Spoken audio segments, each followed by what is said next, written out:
मला अतिशय आनंद आहे की आज पुणे मेट्रो भवनचं आम्ही उद्घाटन केलंय। पुण्याच्या मेट्रोचं काम अतिशय वेगाने चाललेलं आहे। आता आपली शिवाजीनगर ते हिंजवडी ही जी मेट्रो आहे ही पण लवकरच पूर्ण होते। एक टप्पा मे मध्ये आणि एक टप्पा जुलैमध्ये पूर्ण होईल। त्यानंतर जवळपास पुण्यामध्ये 55 किलोमीटरचे मेट्रो मार्ग सुरू असतील। अजून जवळपास तेवढ्याच मेट्रो मार्गाचं काम हे पुण्याच्या आणि पिंपरी चिंचवडच्या विविध भागांमध्ये आपण सुरू केलेलं आहे। आणि त्याच्या व्यतिरिक्त अधिकचं अजून 80 किलोमीटरचा प्लॅनिंग आपला आहे।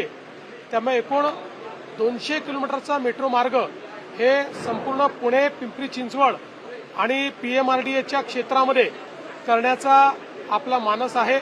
त्या दृष्टीनं आपल्या पुणे मेट्रोला आपण निर्देश देखील दिलेले आहेत की त्यांनी आता फार फेजेस न करता लवकरात लवकर या संपूर्ण क्षेत्राचं प्लॅनिंग करावं।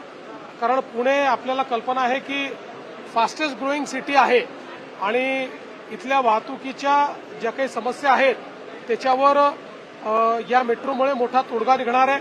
त्यासोबत या मेट्रोसोबत आम्ही बसेसचं इंटिग्रेशन आणि बाकी ट्रान्सपोर्टेशनचं इंटिग्रेशन देखील त्या ठिकाणी करण्याचा प्रयत्न करतोय। तसेच पुण्यामध्ये एक टनेलचं नेटवर्क देखील करण्याचा आमचा मानस आहे, ज्या माध्यमातून या पुण्याला वाहतुकीच्या कोंडीतनं आपल्याला मुक्त करता येईल।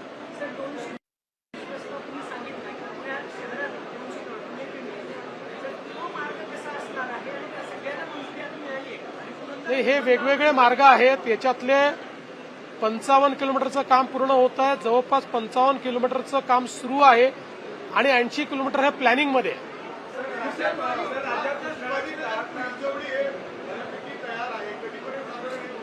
त्याच्यामध्ये आहे 11 किलोमीटरचा जो मार्ग आहे हा मे मध्ये पूर्ण होतोय।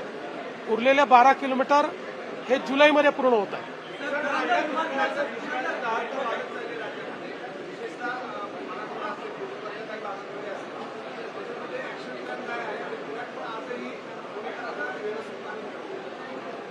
असं आहे की या संदर्भातला ऍक्शन प्लॅन हा मी ऑलरेडी बजेट मांडतानाच त्या ठिकाणी जाहीर केलेला आहे। भविष्यात ती न्यावीच लागणार आहे आणि नेणार होतो, जाणार आहे तिकडे जाणार आहे।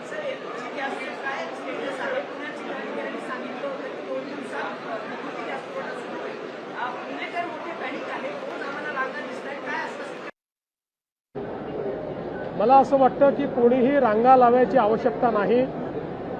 वारंवार सांगितलं जात आहे की गॅसची कमतरता नाही। जाणीवपूर्वक राहुल गांधी आणि काँग्रेस पक्षाचे नेते या ठिकाणी लोकांमध्ये भीती तयार करतायत आणि त्या भीतीपोटी लोक रांगा लावतायत। कोणीही रांगा लावायची आवश्यकता नाहीये। आवश्यक तेवढा गॅसचा पुरवठा आपल्याकडे आहे।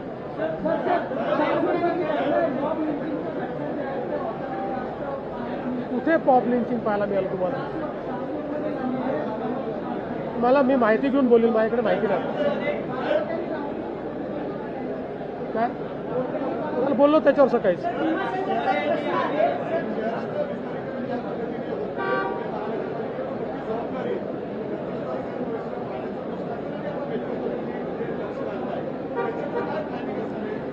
ते आता महानगरपालिकेमध्ये बॉडी आलेली आहे। महापौर, उपमहापौर, स्टँडिंग कमिटी चेअरमन, वेगवेगळे सभापती आहेत।